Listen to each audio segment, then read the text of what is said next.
নমস্কাৰ বন্ধু বান্ধৱীসকল, আজি মই আলোচনা কৰিম অসম পুলিচত আহিবলগীয়া 15টা ইম্পৰ্টেণ্ট কুৱেশ্যন আৰু সেই 15টা কুৱেশ্যন সম্পূৰ্ণ এক্সপ্লেইন কৰি আলোচনা কৰিম।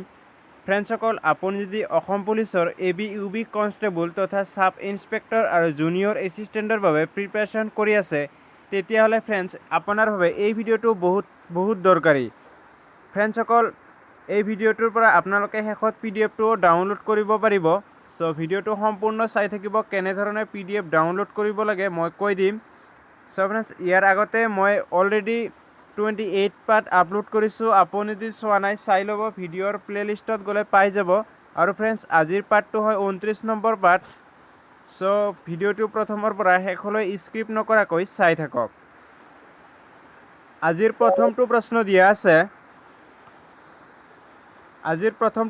দিয়া আছে, ভাৰতৰ মিছাইল প্ৰযুক্তিবিদ্যাৰ পিতৃ হিচাপে কাক জনা যায়? অপশ্যন দিয়া আছে 4টা। Doctor UR Rao, doctor CV Raman, doctor APJ Abdul Kalam, Homi Jahangir ভাবা। ইয়াৰ কাৰেক্ট এনচাৰটো হ'ব friends option C, doctor APJ Abdul Kalam হ'ব ইয়াৰ কাৰেক্ট এনচাৰ। আৰু ডক্টৰ APJ আব্দুল কালাম আছিলে ভাৰতৰ প্ৰথম শিক্ষামন্ত্ৰী।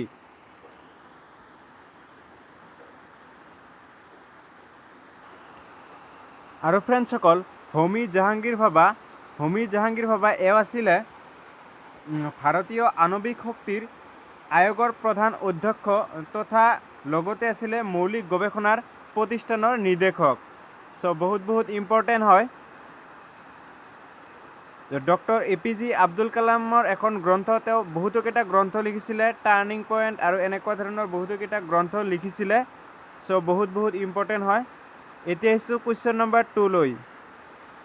কুৱেশ্যন নম্বৰ 2 দিয়া আছে, তলৰ কোনখন ৰাজ্যই সকলো গৃহৰ বাবে বৰষুণৰ পানী সংৰক্ষণ কৰাটো বাধ্যতামূলক কৰিছে? মধ্যপ্ৰদেশ, তামিলনাডু, ৰাজস্থান, ছিকিম। আৰু ফ্ৰেণ্ডছ, ইয়াৰ কাৰেক্ট এনচাৰটো হ'ব অপশ্যন A, মধ্যপ্ৰদেশ হ'ব কাৰেক্ট এনচাৰ। আৰু ফ্ৰেণ্ডছ, মধ্যপ্ৰদেশৰ কেপিটেল হ'ল ভূপাল হয়। আৰু মধ্যপ্ৰদেশত সাঁচী স্তূপ অৱস্থিত মধ্যপ্ৰদেশত।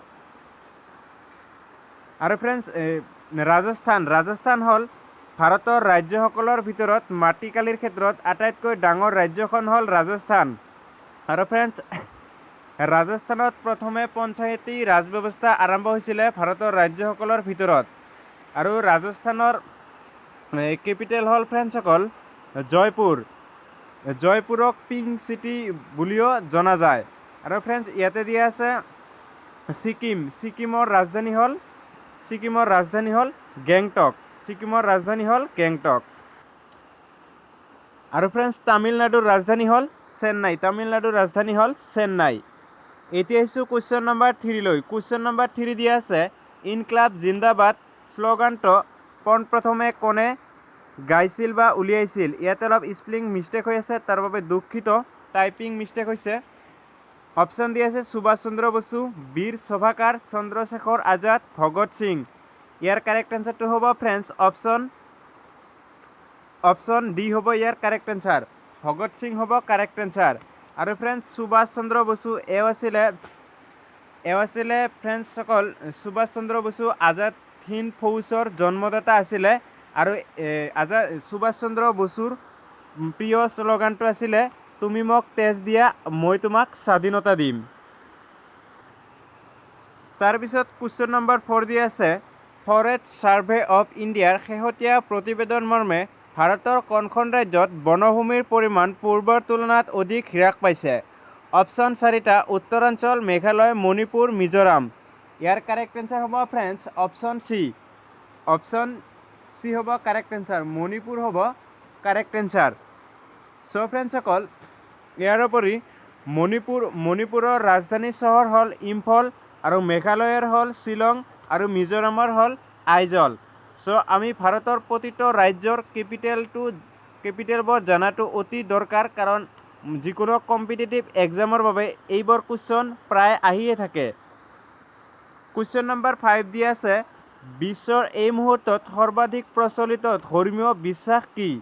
খ্ৰীষ্টান, ইছলাম, হিন্দু, জৈন। কাৰেক্ট এনচাৰ হ'ব ফ্ৰেণ্ডছ অপশ্যন A, খ্ৰীষ্টান হ'ব কাৰেক্ট এনচাৰ। কুৱেশ্যন নম্বৰ 6 দিয়া আছে শেহতীয়া লোকপিয়ল অনুসৰি ভাৰতত বিগত দশকত জনসংখ্যাৰ বৃদ্ধিৰ হাৰ কিমান? অপশ্যন দিয়া আছে 4টা ফ্ৰেণ্ডছ।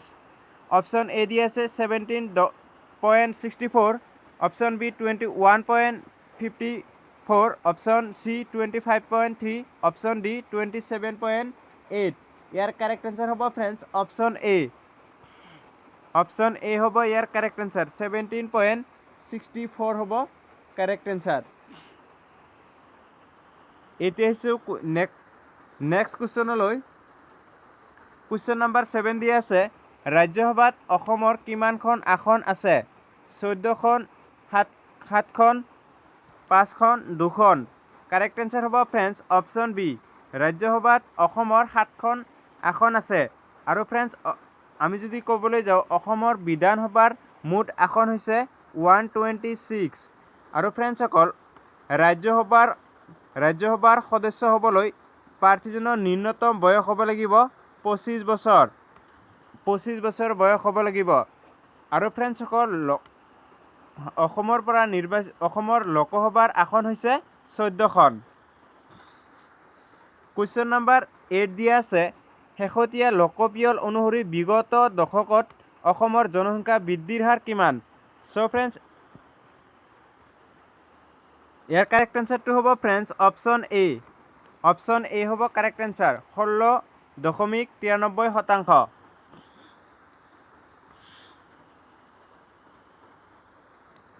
কুৱেশ্যন নম্বৰ 9 দিয়া আছে তলৰ কোনখন ৰাষ্ট্ৰীয় উদ্যান নহয়?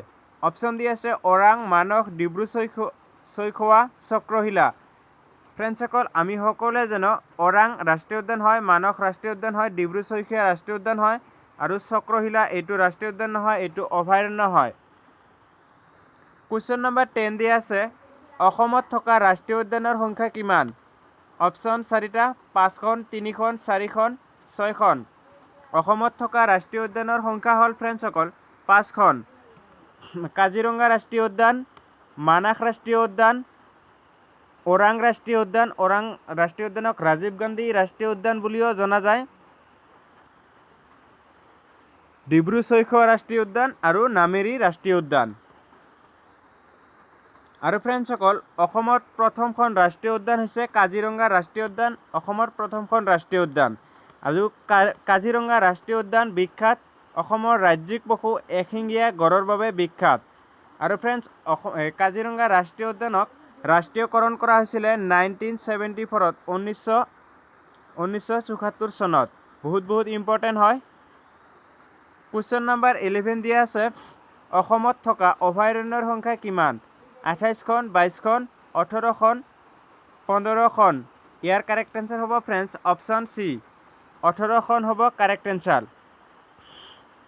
আৰু ফ্ৰেণ্ডছ অসমত থকা অভয়াৰণ্যৰ ভিতৰত আটাইতকৈ ডাঙৰ অভয়াৰণ্যখন হৈছে বৰাইল অভয়াৰণ্য। বৰাইল অভয়াৰণ্য হৈছে সকলোতকৈ ডাঙৰ অভয়াৰণ্য। কুৱেশ্যন নম্বৰ 12 দিয়া আছে বিশ্বৰ সৰ্বাধিক প্ৰচলিত ভাষা কোনটো? ইংৰাজী, Spanish, Mandarin, Germany. Friends correct answer হ'ব অপশ্যন চি মাণ্ডাৰিন হ'ব ইয়াৰ কাৰেক্ট এনচাৰ। কুৱেশ্যন নম্বৰ 13 দিয়া আছে ৰাজ্যসভাৰ এজন সদস্যৰ কাৰ্যকাল কিমান দিনীয়া? 4 বছৰ, 5 বছৰ, 2 বছৰ, 6 বছৰ। ৰাজ্যসভাৰ এজন সদস্যৰ কাৰ্যকাল হ'ল 6 বছৰ। আৰু ৰাজ্যসভাৰ সদস্য হ'বলৈ প্ৰাৰ্থীজনৰ বয়স হ'ব লাগে মই অলপ আগতে কৈছোঁ 25 বছৰ। কুৱেশ্যন নম্বৰ 14 দিয়া আছে কোনখন দেশত সৰ্বাধিক হ্ৰদ আছে? কানাডা, দক্ষিণ আফ্ৰিকা, কংগো, অষ্ট্ৰেলিয়া। আৰু ফ্ৰেণ্ডছ ইয়াৰ কাৰেক্ট এনচাৰটো হ'ব অপশ্যন এ কানাডা হ'ব ইয়াৰ কাৰেক্ট এনচাৰ। কুৱেশ্যন নম্বৰ 15 দিয়া আছে ফ্ৰেণ্ডছ কোনখন দেশে 2025 চনৰ ভিতৰত দেশত সম্পূৰ্ণৰূপে ধূমপান নিষেধ কৰাৰ কথা ঘোষণা কৰিছে? New Zealand, Brazil, Venezuela, Canada. ফ্ৰেণ্ডছসকল এই কুৱেশ্যনটোৰ এনচাৰ আপোনালোকে কমেণ্ট কৰি জনাব, নোৱাৰিলে মই নেক্সট ভিডিঅ'ত কৈ দিম। গতিকে ফ্ৰেণ্ডছ আজিলৈকে ইমানেই। চ' আপুনি যদি এই PDF টো ডাউনলোড কৰিব পাব বিচাৰে এনচাৰ শ্বীট সহকাৰে পাব। আপুনি ভিডিঅ'ৰ ডিছক্ৰিপশ্যনত এটা লিংক পাব, তাৰে পৰা ডাউনলোড কৰিব পাৰিব। চ' এনেকুৱা ধৰণৰ ভিডিঅ' পাবলৈ মোৰ চেনেলটো ছাবস্ক্ৰাইব কৰি ৰাখক। আশা কৰোঁ আপোনালোকৰ বহুত উপকৃত হ'ব। চ' বহুতে মোক কেইদিন ধৰি কমেণ্ট কৰি আছে ৰিজনিং আৰু মেথছৰ ভিডিঅ' দিব লাগে বুলি। চ' অতি সোনকালে মই ৰিজনিং আৰু মেথছৰ ভিডিঅ' দিবলৈ আৰম্ভ কৰিম। চ' আপোনালোকে যদি ইচ্ছুক হয় তেতিয়াহ'লে চেনেলটো ছাবস্ক্ৰাইব কৰি ৰাখক আৰু অল ভিডিঅ' ন'টিফিকেশ্যন ছিলেক্ট কৰি ৰাখক।